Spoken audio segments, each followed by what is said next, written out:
Welcome to Hey Chaplain. My name is Jared Altick, and I'm a chaplain with the police department. Hey Chaplain is the police wellness podcast, and we cover the best topics about career, health, and family so that you can be healthier. If you're new here, you can start right here, or you can go back and listen to any episode. This episode marks the beginning of our 4th year, so I wanted to go back and do some follow-up with some of my past guests. In this episode, we get an update on the US Marshals, including some of their new missions, why law enforcement officers have left the profession in recent years, and how that affects someone coming in right now. We also talk about what a first responder chaplain needs to be focused on right now. And I get to talk to a friend in Louisville, Kentucky, who is fired up about a topic in the news. Because of the mysterious ways the algorithms work, many of you who listen on Spotify listened to your very first episode of Hey Chaplain when you heard episode number 15 with US Marshal Ron Miller. I asked him to come back and give me an update in what has happened with the Marshals over the last 2 or 3 years. Here's US Marshal Ron Miller. Hello, Marshal Miller. How are you today? I'm doing fine, Chaplain. It's nice to see you. It has been almost 3 years. It's been a solid 2.5 years since we've had you on the show. And I'm looking for an update. So what can you tell me about the U.S. Marshals and what kind of things have changed in just the last few years? So over the period of the past couple of years, with COVID being what it was in 2020, and then as that progressed, the federal government had to make some adjustments. And a lot of that had to do with remote work and federal government employees that were still trying to be productive and get their jobs done, but obviously associating in the same office with one another was a bit difficult. Problematic. The difference for the Marshal Service is we were in a position where we still had to go to court. If court was in session, our court security officers and deputies had to be there. If the court family came to work and the building was open, we had to be there. Let me clarify that. So if court is in session, that means the judge is in the courthouse. They can do some video conferences with defendants who may be detained in a facility, but no, the judge has to be in the courtroom. And that means the marshals are. And that means and the court family, and if we're producing people in a open public court hearing, the marshals have to be there, the building has to be open, the court security personnel have to be screening people at the entrance. So those things didn't change. Now, there was a period of time when they didn't hold court hearings, and some of those were postponed or delayed. But if the court hearing occurred and the court was in session, then the marshals had to be there. The scariest part of the COVID-19 pandemic for everybody was nobody really knew what we were experiencing. Oh, yeah, especially early on. We didn't know what no was one happen. knew, and a lot of decisions were made that turned out later on maybe not to be some of the best decisions in the world, but we kind of had to give them a pass in the beginning, them being society, because nobody really knew. And law enforcement was in that same category. And remember, by 2020, the other thing that happened in 2020, in May of 2020, was the George Floyd incident that occurred. And so you had those two converging things happen and society was going through some turmoil. A lot of pressure on law enforcement, and then a lot of pressure on society and gathering for anything, from just going to work to having a court session. Well, that's exactly right. And so you had a lot of law enforcement officers leave the profession for converging reasons. There was a lot of anti-police sentiment, and then there was a lot of COVID-19, and officers didn't want to be exposing themselves or their family to this pandemic that no one really understood. So a lot of people left the profession. Well, let's talk about that a little bit. Let's talk about retention and that kind of thing. So with a deputy U.S. Marshal, there's a hard line that you're not going to work after a certain age. Tell me about that. So all federal law enforcement officers have to retire at age 57. There are federal statutes that have been enacted many, many years ago that mandatory requirement for a federal law enforcement officer is age 57. Mm-hmm. Now, there are some exceptions to that, but generally speaking, for career employees, 57 is a retirement date. Special agents, deputies know that their retirement date is going to be on or before their 57th pretty set in stone. Pretty set in stone, pretty cut and dried. There may be some leeway for a short extension of some kind for some good reason, but generally not. Mm-hmm. So now marshals like myself are presidentially appointed, right, and they're not subject to that because they generally got that position later in their career. Sure. And so they may have been older than 57 when they were appointed. I was. Right. Yeah. So there's not a requirement for that. But the trade-off there is that all the marshals serve at the pleasure of the president. So they can be told literally tomorrow, thank you for your service, and you're out. Yeah. But career guys, not so. But they have to retire at 57. So that means we have to be recruiting, screening, and bringing people in on the front end to be ready for the fact that we have people that are leaving at 57. So if there are candidates that are interested in a federal law enforcement position, whether that be a deputy or a special agent in one of the other federal law enforcement agencies, they need to know that there will be vacancies because people at 57 have to retire. The other side of that is the government would like the employee to be in service for at least 20 years. Yeah. So they begin to establish age 37 as a cutoff date for individuals to enter employment, because between 37 and 57, they'd like to get 20 productive years out of that employee. But you don't have that if the candidate is older than that. There are some exceptions to that rule, military service and a few other things. But generally speaking, age 37 is about as old as you can be to get in, and age 57 is a hard stop for retirement. So you were losing agents at 57 because that was the hard stop. But then you also were losing some because of COVID. You were losing some because of the influence of the whole George Floyd thing. And so across law enforcement, in general, there was quite a bit of loss. Were the marshals more or less affected, do you think? I think they were less affected by the societal influences. Okay. I think they were more affected by age and COVID-19 and that kind of thing. Yeah, I'd say the large city police departments probably less affected by COVID and more affected by George Floyd. So it's kind of the inverse. I think that's right. Yeah. And again, the hard stop at 57 is when you lose people faster than you bring them in. Yeah. There are vacancies. So there are people who, they're in their 30s. They're thinking, you know what, I've been doing law enforcement for a while. I'd like to go to a federal agency and try that on for size. And they have started the process with the marshals, but they haven't heard anything for a while. They're in that holding pattern. And it takes forever to get through the federal hiring process. Why is that? Why does it take so long? Because there are so many steps in the process. There are so many candidates for the positions. There's military preference. What does that mean? Military preference is that people who serve in the United States military have an advantage in attaining federal employment after they separate from the military. I mean, everybody wants to hire veterans if they're qualified to do the job that they need done, but the federal government really wants to process veterans for employment, and so in some cases there is a veteran's preference. So a candidate from the outside is going to be in a list, but it takes a long time to get through that process. So they have to go through all of the veterans first, and then so that whole list has to be processed of veterans before they get to the non-veterans? Yes, but up to this time now there are some changes, amendments that have occurred to make that flow a little more smoothly. Oh, good. But generally speaking, previously they had to work their way through the veterans lists, which can be time-consuming. The other thing is there's a extensive background to become a federal law enforcement officer.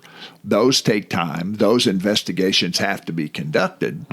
But remember, we're losing people, and the COVID-19 pandemic and the societal influences from May of 2020 had fewer background investigators available to run the background investigation. Slowed the whole thing down because the vacancies that needed to be filled and the people to run the backgrounds and process the applicants was also affected. So the whole thing slowed down. So some of these applicants are getting impatient and going to other places. Do you have any words of wisdom for, sticking with it? Or my advice would be to stay in touch with the agency that the individual's trying to go to work for.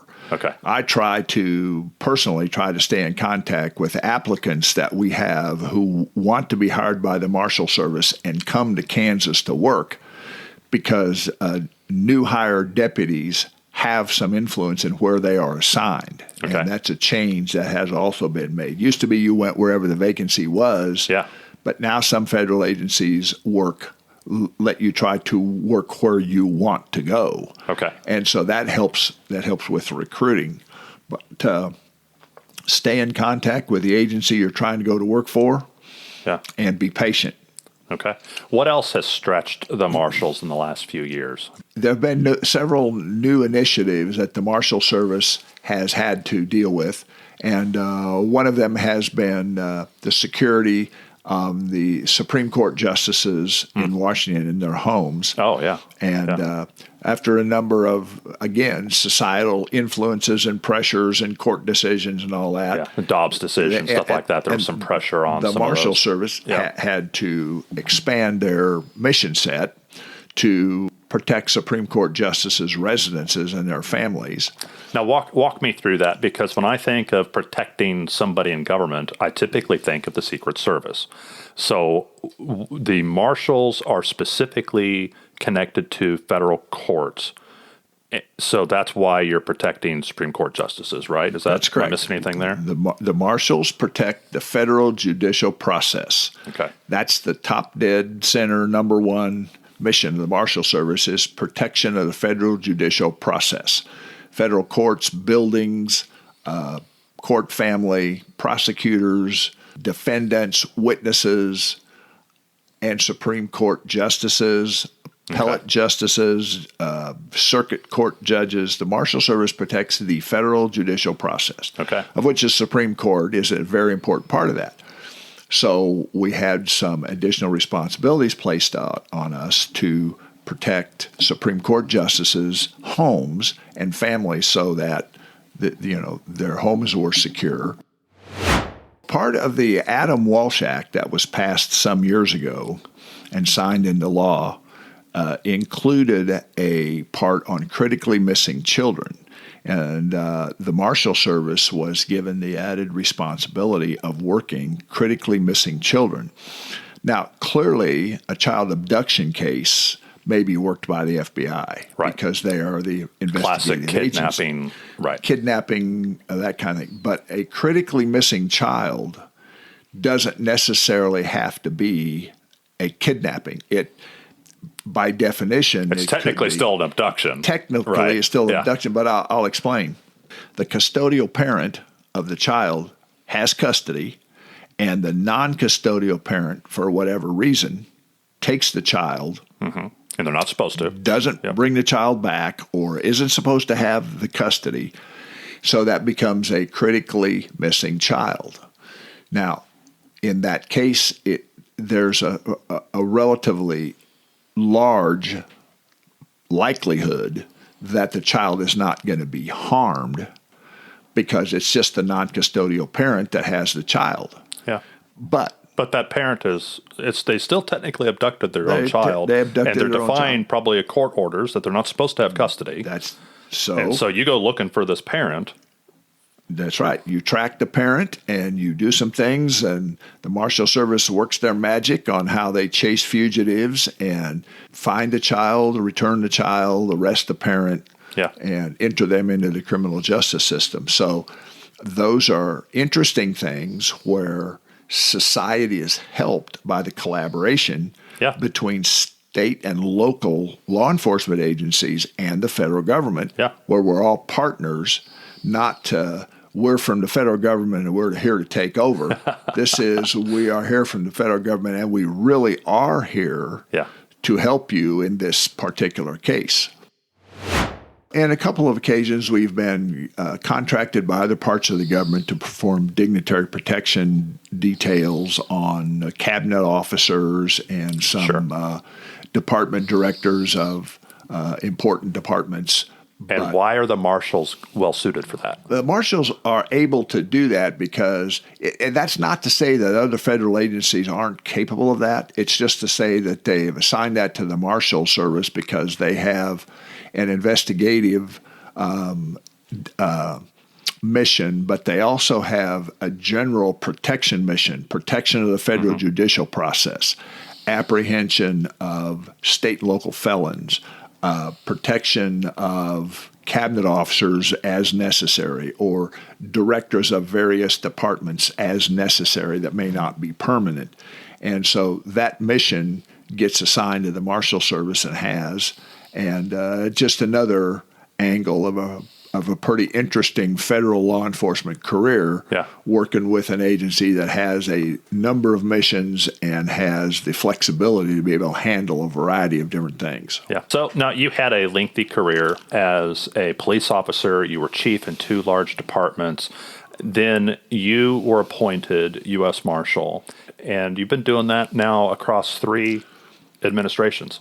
Right. So how's that going for you, and are you enjoying what you do? I do. I've been in law enforcement more than 50 years, and I was appointed by President Obama in 2015, retained in the office by President Trump in 2016 when he got elected, and then retained by President Biden. So it's a little over 9 years. I'm in my 10th year as a marshal. And it's interesting. I enjoy it, and it's a pretty rewarding career. So you're not looking to retire tomorrow, right? No, retirement's out there somewhere. I always say I'm going to retire someday, but not today. Right. Well, that's fantastic, Marshal. I'm so glad that you were able to come in today, and I appreciate the work you do. Thank you very much. Back in bonus episode number 23. I promised an update on the congressional campaign of Sergeant Jonathan Westbrook. He was also from episode number 11, where we talked about his White House fellowship. Unfortunately, his campaign had to be suspended. It's just too hard to compete with people with big money. That's really quite a shame, because having a cop, someone of high integrity, someone with genuine humility, serve in Washington would have been fantastic. But it's good news for us because we get to keep Sergeant Westbrook right here with us in Kansas City, Kansas. At least until we get him elected mayor or maybe governor. Yeah, that sounds good. I want to thank all of our listeners from around the world. The top 10 countries for the most downloads are, of course, the United States coming in first, but then Canada, the United Kingdom, Australia, South Africa, Germany, Mexico, New Zealand, Hong Kong, and Belgium, just barely edging out India. The top 10 cities for downloads, excluding Kansas City, where I have a lot of hometown listeners. The top 10 list has a new number 1 with Charlotte, North Carolina, followed by Denver, St. Louis, Dallas, and Chicago rounding out the top 5. After that, we have Phoenix, Arizona, Oklahoma City, Houston, Los Angeles, and Tucson, Arizona. Sometimes I check those stats in the middle of the night on a publication day, and those listeners in Arizona and North and South Carolina are some of the very first people to download the episode.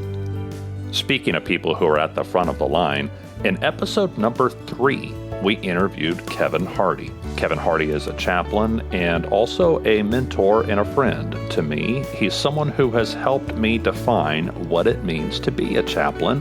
I brought him in to give a little bit of encouragement to first responder chaplains. Hello, Kevin. How are you today? I'm well, thank you. So talk to me about the role of first responder chaplains. You are really heaven on hell's doorstep. You are there at the worst possible moment of someone's life, whether it be an officer or firefighter, EMS personnel, or a member of the community. Right. You're there as an ambassador of God to represent God on that scene, to bring hope, to bring some comfort, to bring some peace, and maybe to be a bridge between the departments and the community. So the role is very important. To me, it's crucial. Yeah. Scenes go so much better when the chaplain's on scene. Yeah. You can free up the law enforcement personnel or the fire personnel to do their job while you deal with the family of the loved one who's just passed or was in the accident or whatever, suicide, whatever the case may be. You're there to get that family together, to get their support system moving, to get them actively involved, thinking forward while dealing with the stress of what has just happened. But you provide that stability and that hope and that comfort. There are 3 basic areas that chaplains need to be really embracing on a day-to-day basis. The first one, I will say, is to be proactive. That is to go into the station, to do roll calls, to do station visits, just swinging by without notification. You're all of a sudden you're there. Just dropping in. And you do that on a daily basis or 2 or 3 times a week. You pop into the station just to say, hey, how you holding up? How are things going? You're proactive. You're there in the mundane, because what happens is you're an outsider as a chaplain in that department. But when you get involved in the mundane, and when they look up from their desk at 3 o'clock on a Tuesday afternoon and the chaplain's waving at them walking by, 1, it triggers a why is he here? But 2, it's like, oh, there's the chaplain. Well, then as things happen and maybe there's a crisis, Chaplain's familiar. Yeah. And so you've got to have that familiarity. You got to have relationship built. And you and I both know it takes a good 18 months to get behind the badge. Sometimes longer. Sometimes longer. The individual, depending on the department. Yeah. And sometimes you may never get behind that badge. Yeah. And that happens, but you've got to be there in the mundane. You've got to be proactive. It's never going to happen without that investment. Right. It won't. You can get involved in the reaction phase, because there's a proactive phase, there's a reactive phase. And the reactive phase is what? The reactive phase is where you respond when called. And a lot of chaplains will sit back and wait for that call to come. Yes. And I can tell you from experience, they're not going to call because they're thinking about what they have to do on scene. Just today, the day that we're recording this, I was called out on call and got called out to do a death notification. I met up with 2 officers at a kind of a neutral site, and both of those officers are officers I see regularly.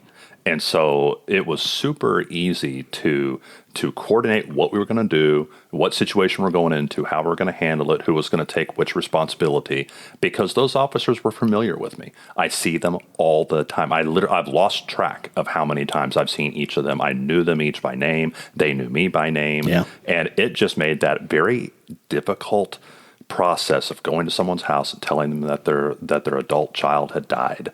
That process was made easier because of the proactive work we've done ahead of time. Right. That proactive activity has to be mandatory in a chaplain program. If you're sitting back on your laurels in your 3-piece suit, waiting for them to call you to do an invocation or to do a academy graduation or something, you're missing out on a lot of ministry. Yeah. You need to be on the streets.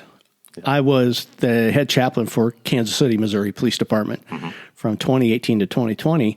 And one of the things I first said when I got in there was, all right, chaplains, you're going to get out of your suits and into some boots. And they weren't doing ride-alongs, so we got them doing ride-alongs. We got them doing roll calls, and we got them involved. And that surely met some resistance, though. I mean, it's just easier to not do those things. Oh, sure it is. Yeah. Sure it is. But once they did it, you couldn't get them out of the roll calls because they made relationship happen because they became present, ministry of presence. They were present in the mundane, and it paid off. It's just so important. So if you're in that reactive phase and just kind of hanging out there, quit it. Yeah. Quit it. Yeah, go to them. Don't wait for them to come go to you. them. Right, Yeah. right. And once it's ingrained that, oh, hey, we got a chaplain or we've got 5 chaplains, you'll get utilized more. And what's going to happen is I'm over in Grandview, Missouri at the police and fire department over there. And we had an officer-involved shooting. The officer, it was his second shooting in a 2-year period. So Okay. it was... That's a lot. It was a lot. Yeah. And I got the call from that officer to come to his house Really? to talk to he and his family. Oh, that is so rare. Oh, it was just a blessing to be able to do that. But that's because I had relationship with him. That's because I had done ride-alongs with him. I knew him by name. He knew me by name. Yeah. And if you're in that reactive phase, waiting for the phone to ring, that's what you miss out on. Yep. The Excellent. opportunity to be able to minister to somebody when they're really hurting, when they're really in crisis mode. And that's what chaplaincy is all about. Yeah. Now, those two halves, the proactive and reactive, those go together nicely. You can see the relationship between the two. But there's also more that needs to be done. There is. You say you have a third category? The third category is the one I dislike the most, but it has to be done, and that's the administrative. Yeah. Any call we go out on, we document it. Time notified, time out, time on scene, what happened on scene, who released you from scene. Yeah. And then at the end of the month, we go ahead and present that report to the police chief and the fire chief. Mm-hmm. They take it to city council and share what we do. And so it gives them an idea of, hey, they're spending 200 man hours volunteering to help our people. Did you track, when you've been in charge of chaplain programs, did you track like what certifications people had? Did you keep like a file on them? Yeah, everybody has a jacket. Okay. Every chaplain has a jacket, and in that jacket is their... Here's the trainings they've had. Here's their certifications. Training, certifications, their ordination certificate, or their license to minister. Those things we all keep on hand because if something does happen, liability is going to go on that person and their church as they're covering. Yeah. Not the department. The departments are going to go... hands off. But so, we document that. We keep everybody has a jacket on file. Yeah. And we have to renew every year, get our fingerprints every year. So there's, consistent background checks in case you did something in the year you shouldn't have done. Right. It'll show up. You do need to be diligent. Be diligent. And be consistent in your documentation. Mm-hmm. It just adds credibility to what we do as chaplains. You got to keep good records. People will sue for anything too. So if you have documentation of what you did, when you did it, who was on scene, you're covered. You want to be excellent in what you do as a chaplain. So I just would highly recommend, if you're sitting back in that reactive phase, waiting for the phone call, quit it. Yeah. Get in, start being a lot more proactive. If you can get into the station 3-4 times a week, just for 15, 20 minutes, walk through, say hello to everybody. Mm-hmm.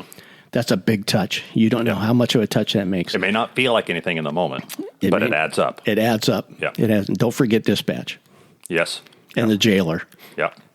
Don't forget corrections. Don't forget all the different people. Right. Thank you, Kevin. I appreciate it. You're welcome. Thanks for having me. One of my co-hosts, Joe Grisella, was promoted from captain to major. His first assignment kept him in operations, and he's in charge of a patrol division here in Kansas City, Kansas. There are at least 2 other guests who are also on the edge of being promoted to captain in their respective departments. I won't say who because it hasn't happened yet, but I can't wait for the next update when I can tell you who else has been promoted. I'm sure you remember Ryan Sumner from our episodes about canine officers.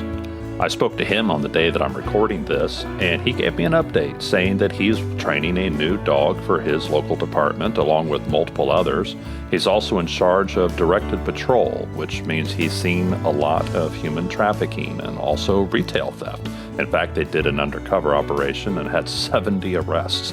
Sergeant Sumner's interviews about his work as a canine officer was episode 59. Now I want to share one more conversation with you, this time with Dexter Pitts, who was in episode 52. Dexter is a good example of someone that I met because of the podcast that has become a good friend. I've been on his podcast and we text back and forth about things like law enforcement and teaching Sunday school. I love how passionate Dexter gets when we get him started on a topic.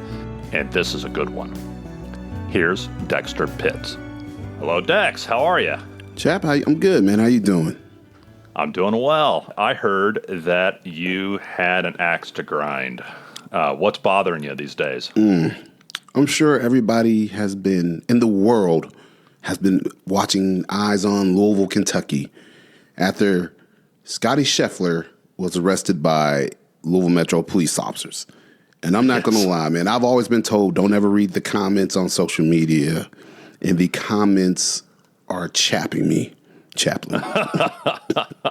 Ooh, I'm fired. What is it specifically? For me, it's the rush to judgment and how if somebody in this country has a certain status, does a certain job, and has a certain amount of money, we're quick to give them grace. But for some odd reason, this guy that makes millions of dollars to hit a golf ball, who I had no clue who this guy was when I first heard about him, because I don't follow golf, but we're willing and able to give him a free pass and say it was okay. It was a misunderstanding. He didn't mean it. He's a good dude. But when it comes to the police, the people that you live next door to, the people who patrol your streets at night when you're sleeping to make sure there's not some criminal breaking into your house or to harm you and your family, we don't give the boys and girls in blue any sort of grace or mercy. It's an automatic rush to judgment on the cop was power tripping, the cop was overzealous. And you know what? This is the only job where people who have never worn a police uniform, have never had any sort of interaction in the public in a law enforcement type of job, but yet everybody knows how to do it. Let me ask you this. They're all an expert. Oh, everybody's an expert. Let me ask you this. If you went down to your local hospital and you told the doctors there, I want to sit on the board of surgeons, what are they going to do and say to you? They're going to laugh you out the building. They tell you to go fly a kite is what they do. But for some odd reason, we can do that with police officers. And the thing is, I understand why there's a distrust amongst the public with police officers, because there is a history. I mean, I heard the sheriff in Florida say something the other day that was very profound in, I think, Louisa, Florida, where they had a sheriff deputy who was in his police car picking up prostitutes in plain clothes. And the sheriff says, unfortunately, we have to hire from the human race. But and he said, I can fix the mistake of the brain because you did something in the moment, but I can't fix the mistake of the heart. And people don't understand that when it comes to police officers. And there's a difference between a corrupt cop who goes out of his way to do the wrong thing and a cop who makes a decision in the heat of a moment with only limited information. And I don't know what people expect us to do, because we have this unrealistic expectation for police officers that they have to be perfect and make the right decision every time. And unfortunately, that's not possible. We do the best with what we have. And I think, yes, cops should be held to a higher standard because we carry a lot of power and we have to yield that power righteously and justly.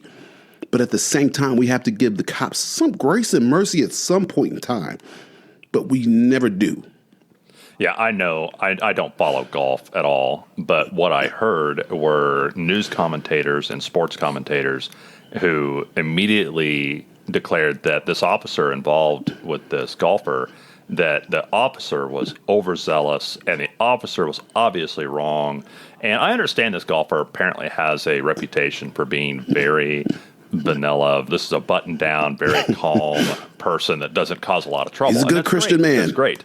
But that doesn't mean that he might not have made a mistake. And I tell you, if you don't follow the lawful orders of a police officer, especially when they're managing a scene where someone died, that's a mistake. And so it's possible, I'm not saying it happened, but it's possible the golfer made a mistake and didn't follow the instructions he was supposed to follow for whatever reason. And that doesn't mean that's the police officer's fault. You know, it's just bothersome. Like I said, and it's because we give certain people a pass because they have a certain status. And I've already heard that the charges are going to be dropped, which nobody here is surprised by that. We all knew the charges were going to be dropped because it's high profile. And the last thing the Louisville Metro Police Department wants is more negative attention. Yeah, they don't want bad PR, so they're going to try to make it right, but you can't make it right. But the thing is, if that was somebody else, just a normal, regular person, would they be given that same type of treatment where you get arrested on a felony and multiple charges, that you're out within an hour and back on the street? Now, Yeah. you will be out in a couple hours, but not within the hour. It ain't going to happen. Among the police officers in the agencies right there around Louisville, what's kind of the tone? Are the police officers divided about what happened? Why it happened? My goodness. Big man, major. It's almost like 2020 again, where you had officers on one side and officers on the other fighting amongst ourselves. And, man, it's Scotty Scheffler, man. He's a good man. He wouldn't do that. It was an ego trip. The officer had an ego problem. And my thing is, do officers have ego problems? Sometimes. But don't sit here and tell me that a world-renowned golfer that makes millions of dollars, who is a quote-unquote good Christian man, doesn't have some sort of ego either. Don't sit here and tell me you're going to play at the Masters and you're expected to win, that you don't have any sort of ego. Like I said, it's easier for us to point the blame at the officer because it's just kind of with culture currently. It's easier to have him as a boogeyman as opposed to everybody's favorite golfer who has no sort of criminal history. Let me tell you something. I know a lot of good people that have gone off and done irrational things. Heck, I've done irrational things before in the past, and I don't have a criminal history. Right. Because I'm a human. I'm flawed. I have issues. I have drama. I have baggage that I carry. Everybody's got baggage. Now, explain to me, a mere chaplain, what would that officer have been managing? I understand he wasn't part of the group of officers that were actually managing the golfing event, but rather when the accident happened where a pedestrian was hit, he was with a second group of officers. Is that correct? I've known him for a while, and I tell people, if Gillis is taking you to jail on a scene, Gillis is doing it for a reason. Yeah. And people have different opinions of Gillis, but he's a good dude. He's like, you're right, you're wrong. That's it. And they're gonna do their job. All the guys on the scene, all the traffic guys, I think, are some of the best officers on the police department because they are really good at what they do. And if somebody I loved died in a car accident, that is who I would want to respond. So, I mean, I've been on many traffic accidents. Man, they have to set up these camera poles with these things, and they retrace the scene, and they have to protect the scene. But I've also heard that what also caused him to jump into action as quick as he did was the fact that when Scheffler was apparently going around, that the officers thought that he was going to possibly hit other pedestrians that were in the area. And so now the issue is there's no body camera, and everybody's like, here we go. The police are trying to hide it and cover it up. There's no body camera incident. There's a thing in LMPD policy where it states that if there are exigent circumstances where there's immediate danger and you have your body camera on at standby, you don't have to push the button right then and there. But once that incident has gone down, you can then push the record button because it is safe and feasible at that time. I'm telling people now, I've been wearing a body camera now for like 10, 12 years. If something happens in an instant, you're not going to, let me turn on my body camera. No, your first instinct is protect life, protect people, protect yourself. Then once you're safe and the scene is secure, then you turn on your body camera and can record the aftermath as it states by policy. So a lot of people think they know what happened and what's going on. They can come up with every kind of excuse. And this is not me coming up with an excuse as to why there's no body camera footage. This is just me telling people, as somebody who's been in an incident where something popped off quick, this is a possibility. Like I said, we should be held to a higher standard as officers because of the power we yield. But my problem is, don't hold us to these high standards, but we don't hold the public to any sort of standard, and especially celebrities. Yeah, I think what seems to be bothering you is the contrast between giving no grace to the officer involved and giving maximum grace to the celebrity involved. Yeah. And that's trouble because it sounds like they're both good people. And it really does, man. I mean, I listened to his press conference. I was like, he doesn't sound like a bad guy, but how many times have we caught people in bad situations that they look guilty, and then they go do a press conference and they just seem like an angel? And I got to ask, who has more to lose in this moment? Scotty Scheffler, who has millions upon millions of dollars known worldwide around the world, or poor Officer Gillis, who's just trying to make a living. He ain't making millions. He does well, but he ain't making millions. Who's got more to lose? So is there any chance that Louisville and the Louisville Metro can, stay out of the news for maybe 6 weeks or something? I highly doubt it, man. We're cursed. I promise they're cursed. That's why I was like, I work feel in like the I area. could do a show where just every so many months we come back to, this is what's happening in Louisville. Yes. And the thing is, I'm writing my second book right now. still noble, still needed, a profession in crisis. And I'm actually using some of the not so great moments in LMPD history, because there have been some stuff that has happened in this department, and I understand why the public feels the way they do about the police department. But the problem is, like I said, when you find people, you're going to find problems. It's just natural. You can't show me any police department in the country that hasn't had some sort of issue. You can't show me any sort of church or parish in this country that hasn't had some sort of issue related to people. Because guess what? People are messy. We are all fallen. We are all sinners. But by the grace of God. That's the joke among preachers, is that church would be great if it weren't for all the people. I don't always do and say the right things. I try to.